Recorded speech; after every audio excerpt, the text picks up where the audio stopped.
very happy to be with you here, Isabelle. I'm really pleased welcoming you to Global Vision Talk, Cologne.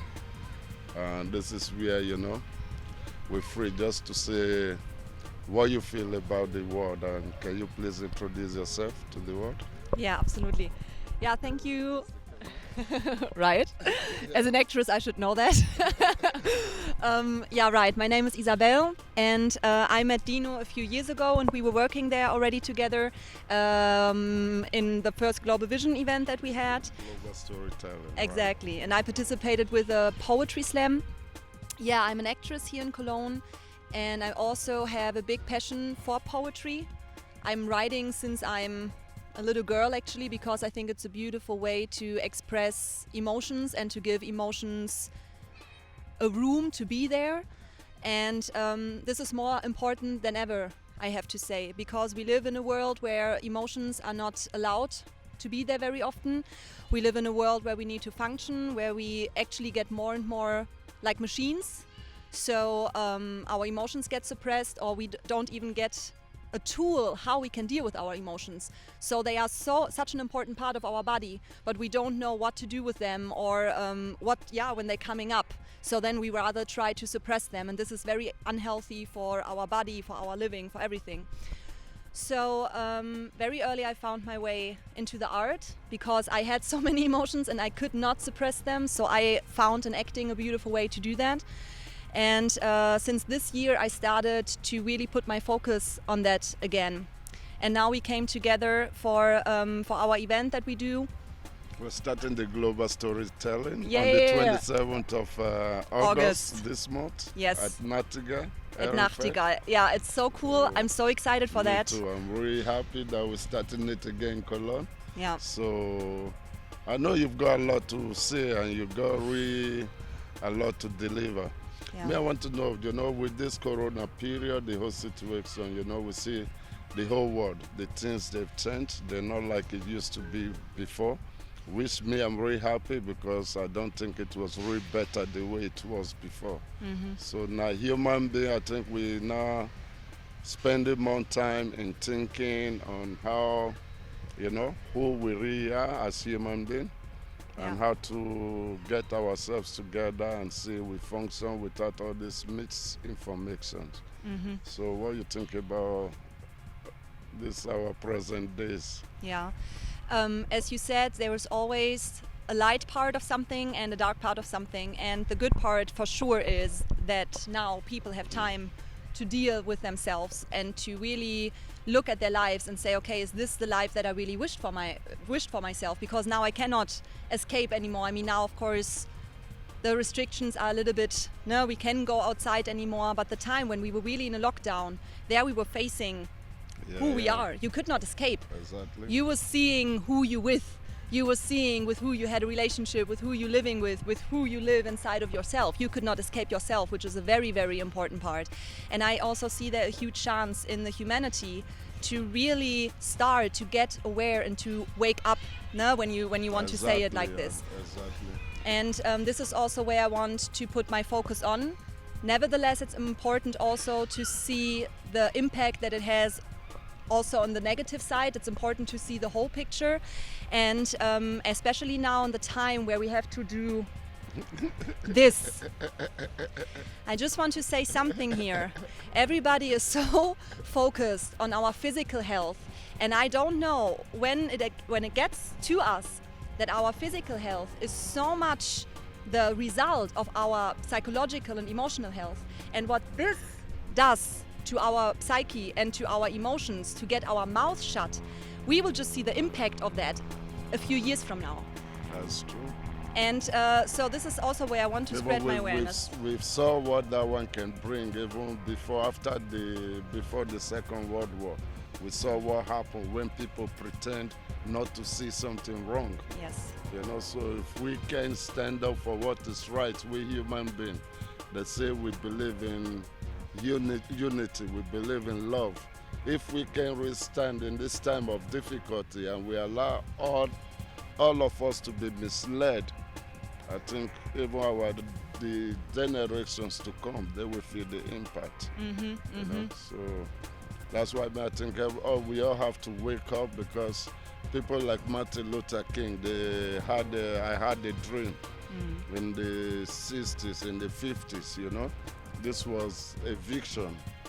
It did not mean we should stop, continue dreaming. I think he will be really disappointed if we are still dreaming today. Just the sun is coming out, like he's talking to us, like, yeah, exactly. In 2020, you know, Yeah, so I think we human beings, we have to know good. We can't just be saying one thing all over again at the same time, you know. We have to act, and it's time to act. Exactly. That's why I'm really happy, you know. Yeah. Seeing the way, even your poetry, the things, how you express yourself, which is really clear, your message, and you know, I think we need more people like you in this world. Thank you so much. Yeah, because now it's more important to speak than ever. This is also something that I really want to express here.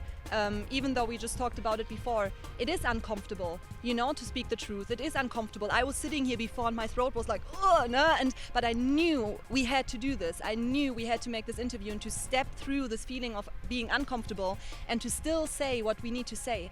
And this is more than ever, more important than ever, especially right now where our mouth is getting shut.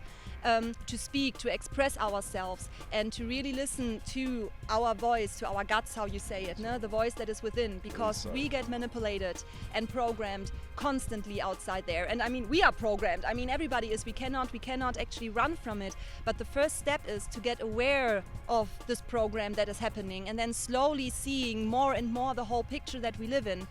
And it gets uncomfortable, for sure, because suddenly a world may shatter that you think was your reality, and then you suddenly see clearly and you think, oh my God, this is it.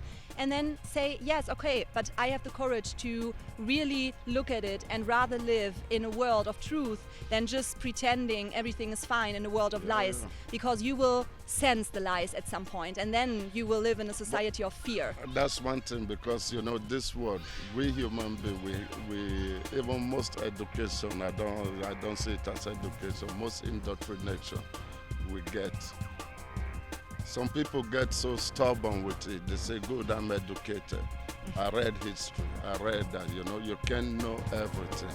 You know things, and even as time goes on, hey, you might find out, hey, all these things I learned, they were totally wrong.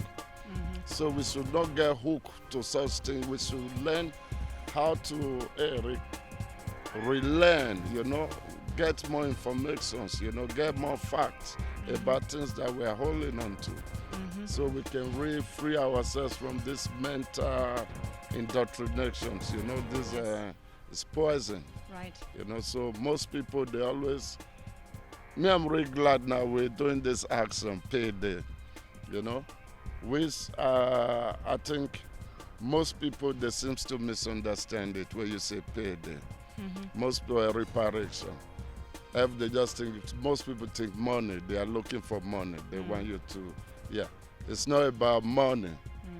Reparation, payday, is something about talking, healing, listening, you know, relearning, and even knowing what really happened, not just be fed with lies. Right. You know? Yeah. So which I want you to talk about why you feel such thing is so important that we address such issues, you know? Yeah, especially now with the Payday Africa, where we both also participated in the organization. For me personally, it is this important because I also was educated with one point of view.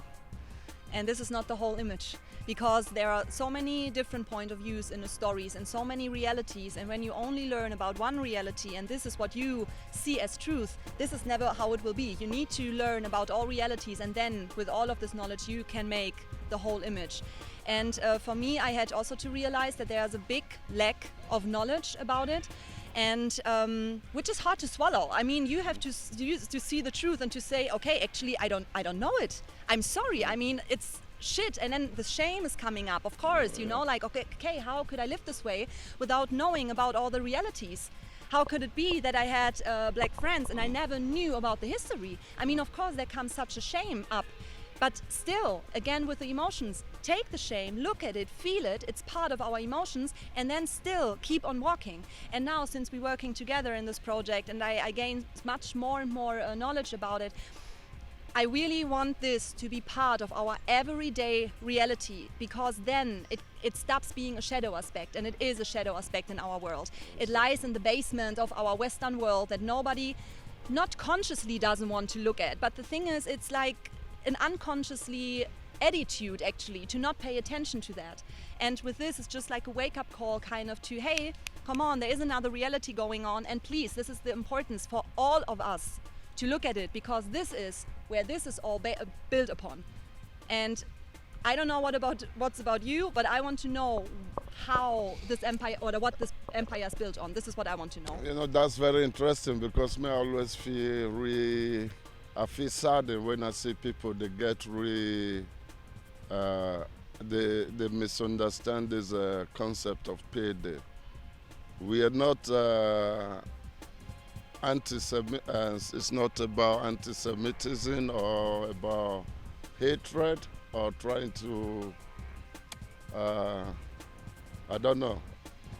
trying to claim that Europeans should come and pay for what their forefathers did for long. That is not about that. You're getting it wrong. It's about sitting down, you know?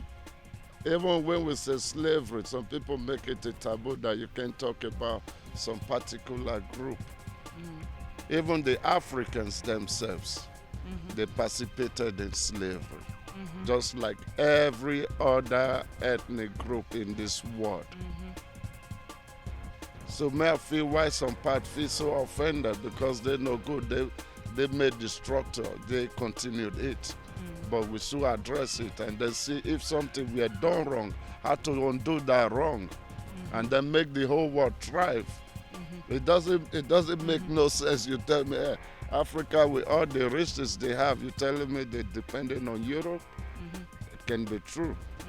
So if something is really wrong, then let's use this means to address it. If the colonial contract they sign are the things only there, let's stop that thing, because it's really inhuman. So these people can live here. You don't have more immigration flowing to Europe where there's actually nothing for them, you know? So I think we have to be patient and even be willing to even hear things we don't even know, even though it hurts, you know? So I feel I'm really grateful when I see people talking about let's face fact and reason with the fact, and then we can find a solution. Right. And let's start this journey. Somehow it needs to be started. I mean, we don't know how long this journey might be. We don't know if we still be alive and to watch all this. Knows. But you need to start somehow and somewhere with what you have. And this is what we do. Yeah, this is Global Vision Talk. I'm very happy with Isabelle Haase. And we want to say special thanks to all the payday crew, Peter Donatus, Yvonne, Maureen, Ama, Ben Robin, Coco Naga, Meta, Charles, Tommy, everybody. We love you. You're doing a great job. Cologne, Global Vision Talk, Cologne City. We love you all. Love you. Bye-bye. Bye.